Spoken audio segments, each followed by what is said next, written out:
નમસ્કાર વિદ્યાર્થી મિત્રો, આપણે લાસ્ટ પીરિયડમાં ગુરુત્વાકર્ષણ બળનો સાર્વત્રિક નિયમ જોયો અને એનું મહત્ત્વ જોયું. હવે આપણે મુક્ત પતન કોને કહેવાય?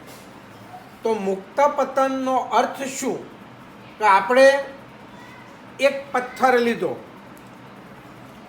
આ પથ્થરને આપણે આમ ઉપર ફેંકીએ ને એટલે એ અમુક નિશ્ચિત ઊંચાઈ સુધી ઉપર પહોંચે અને પછી એક ક્ષણ માટે ત્યાં સ્ટોપ થઈ જાય અને પછી એ નીચે પડવા લાગે.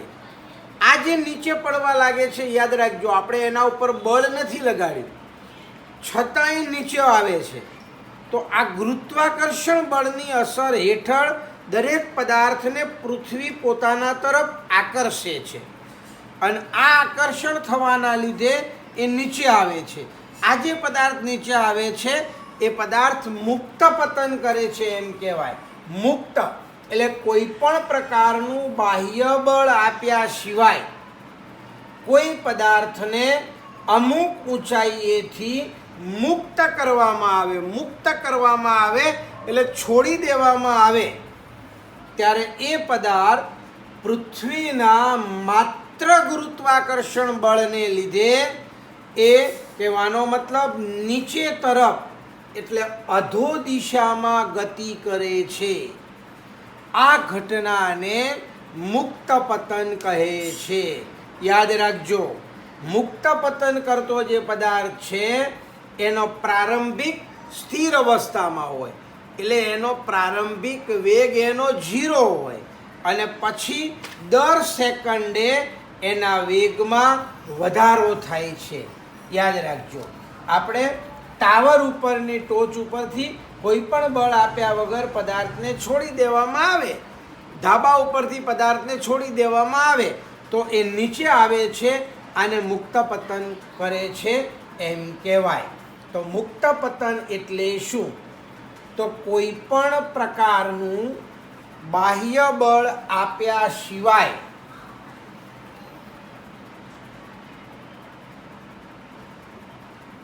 કોઈ પણ પ્રકારનું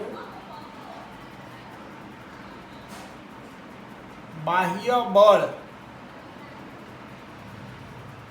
આપ્યા સિવાય કોઈ પદાર્થને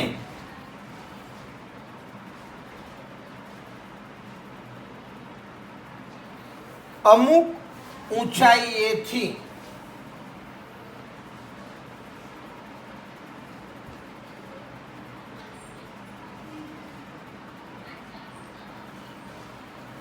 મુક્ત કરવામાં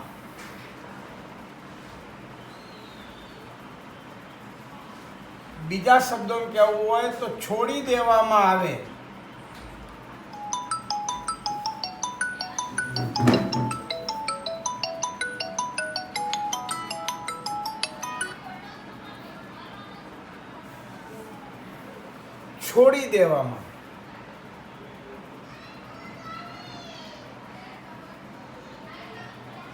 આવે તો તે પદાર્થ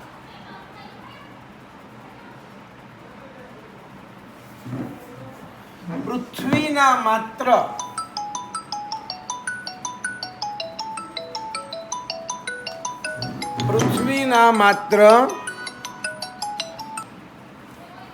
ગુરુત્વાકર્ષણ બળની અસર હેઠળ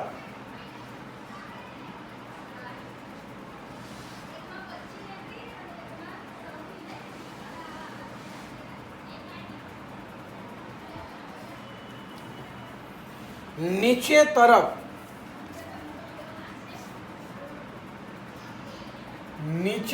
એટલે એને બીજા શબ્દોમાં કહેવું હોય તો અધો દિશામાં ગતિ કરે છે.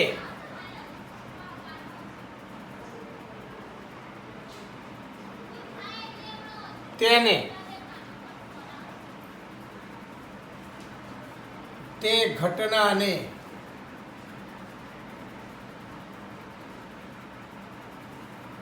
મુક્ત પતન કહે છે. યાદ રાખજો, કોઈ પણ પ્રકારનું બળ આપ્યા સિવાય પદાર્થને અમુક ઊંચાઈએથી છોડી દેવામાં આવે તો પદાર્થ નીચેની તરફ ગતિ કરે છે. આ ઘટનાને મુક્ત પતન કહે છે. એમ લખો તો પણ ચાલે. બરોબર? યાદ રાખજો, મુક્ત પતન પામતો પદાર્થ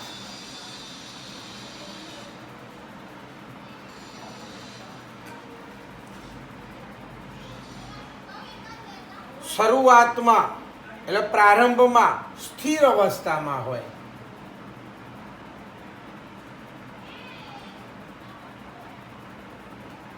સ્થિર અવસ્થામાં હોવાથી તેનો પ્રારંભિક વેગ, જેને આપણે યુ કહીએ, યુ બરાબર 0 હોય છે.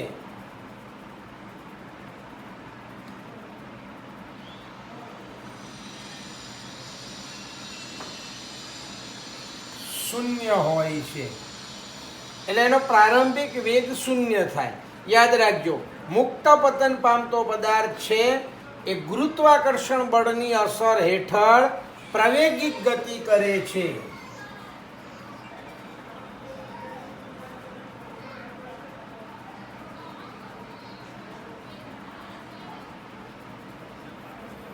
ગુરુત્વાકર્ષણ બળની અસર હેઠળ પ્રવેગિક ગતિ કરે છે.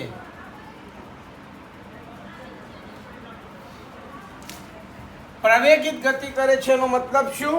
કે દર સેકન્ડે એના વેગમાં વધારો થાય છે.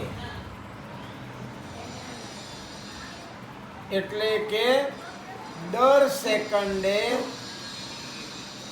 તેના વેગમાં વધારો થાય છે. આ કહેવાનો મતલબ મુક્ત પતન પામતા પદાર્થની વાત થઈ. બરોબર? ગેલેલિયોની વિચારધારણા આપણે એમ કે ખાલી જાણવા માટે કે ગેલેલિયો છે એ મુક્ત પતન પામતા પદાર્થ માટે અનેક પ્રયોગો કર્યા.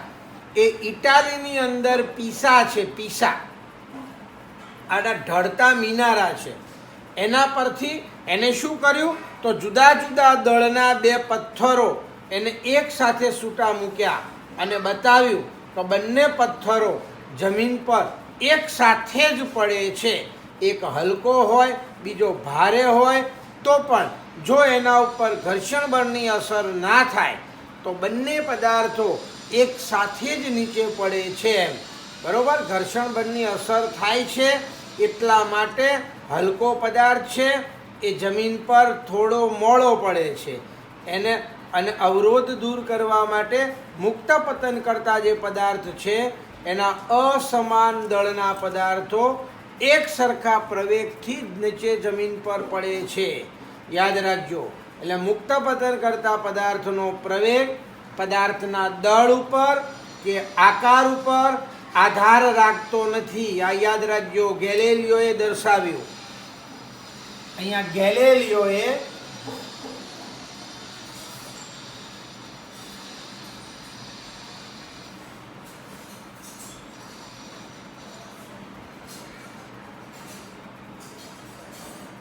પ્રયોગ દ્વારા દર્શાવ્યું કે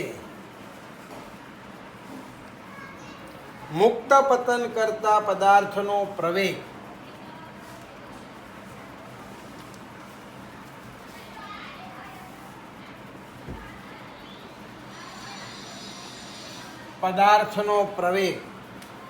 પદાર્થના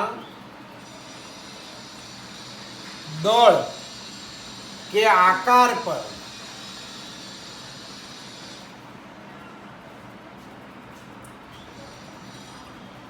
આધાર રાખતો નથી. યાદ રાખજો. એના દળ ઉપર આધાર ના રાખે અથવા એના આકાર ઉપર આધાર ના રાખે. હલકો પદાર્થ હોય, ભારે પદાર્થ હોય, નાનો હોય, મોટો હોય, બધા એક સમાન વેગથી નીચે પૃથ્વી ઉપર આવે છે.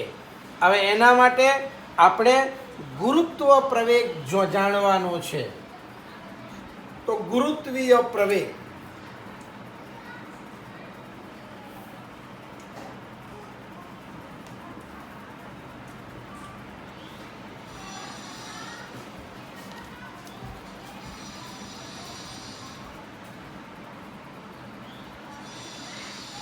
ગુરુત્વીય પ્રવેગ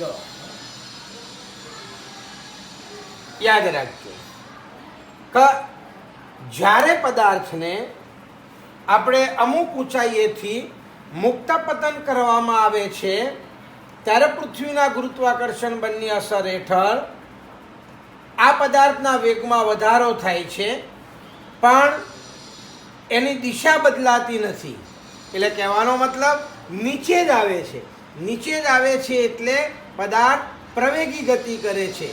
પદાર્થ પર લાગતું આ ગુરુત્વાકર્ષણ બળ છે, એના લીધે એની અંદર જે પ્રવેગ ઉત્પન્ન થાય છે, આ પ્રવેગને ગુરુત્વીય પ્રવેગ કહે છે. અને ગુરુત્વીય પ્રવેગ એને સ્મોલ જી, નાના જી વડે દર્શાવાય છે. યાદ રાખજો, ગુરુત્વાકર્ષણનો અચળાંક તો એ કેપિટલ જી અને ગુરુત્વીય પ્રવેગ તો એ સ્મોલ જી. યાદ રાખજો. એટલે પદાર્થ પર લાગતા પૃથ્વીના ગુરુત્વાકર્ષણ બળને લીધે ઉદ્ભવતા પ્રવેગને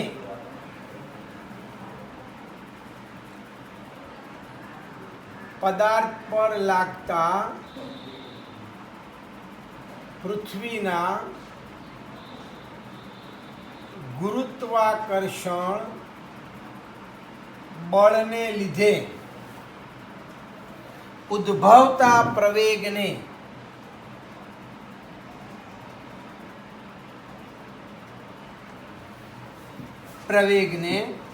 ગુરુત્વીય પ્રવેગ કહે છે.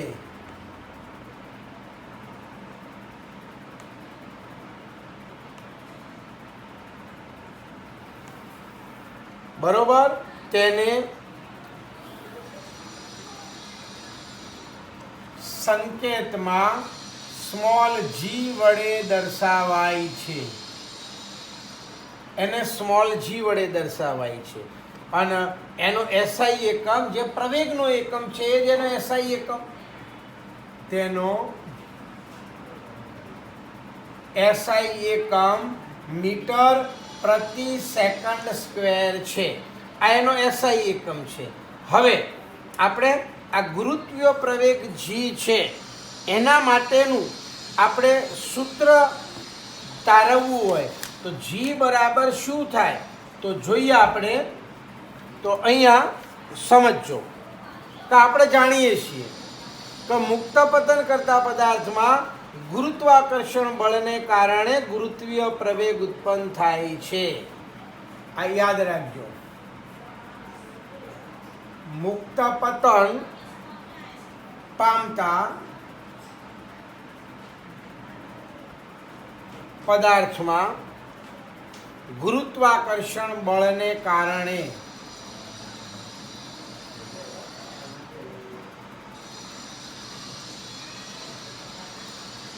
ગુરુત્વીય પ્રવેગ ઉત્પન્ન થાય છે.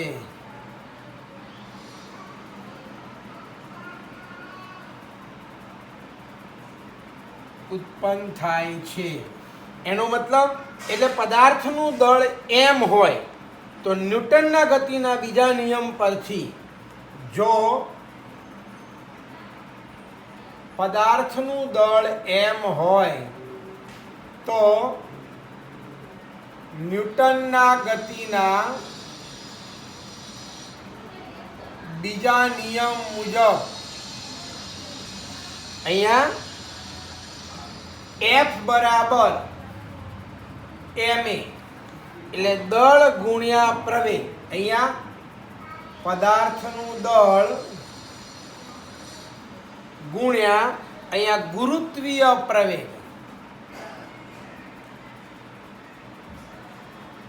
એટલે એને કહેવાય mg. એટલે F બરાબર mg થયું અને આપણે નંબર 1 કહીએ. હવે આપણને સાર્વત્રિક ગુરુત્વાકર્ષણ બળ સાર્વત્રિક ગુરુત્વાકર્ષણ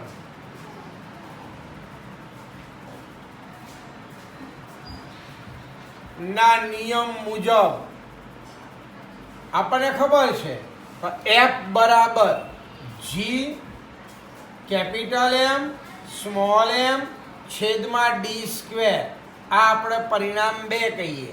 અને આ બંનેમાં જે કેપિટલ M છે એને આપણે પૃથ્વીનું દ્રવ્યમાન કહીએ છીએ, બરોબર. તો આ બંને ઉપરથી આપણે પરિણામ 1 અને 2 પરથી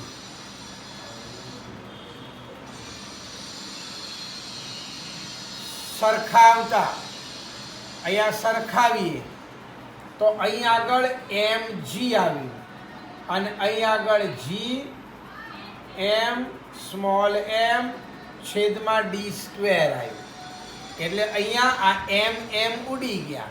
એટલે g બરાબર કેપિટલ G m છેદમાં d સ્ક્વેર, આ g નું મૂલ્ય ઉપરથી આવે છે, યાદ રાખજો. હવે આના ઉપરથી કહેવાનો મતલબ એ અહીં આગળ આ કેપિટલ M, જ્યાં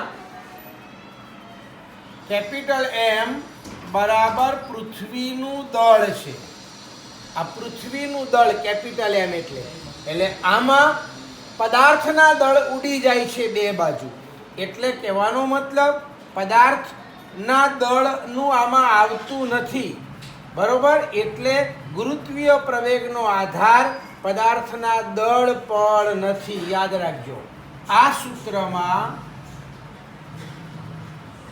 પદાર્થનું દળ સ્મોલ m આવતું નથી. તેથી ગુરુત્વીય પ્રવેગના મૂલ્યનો આધાર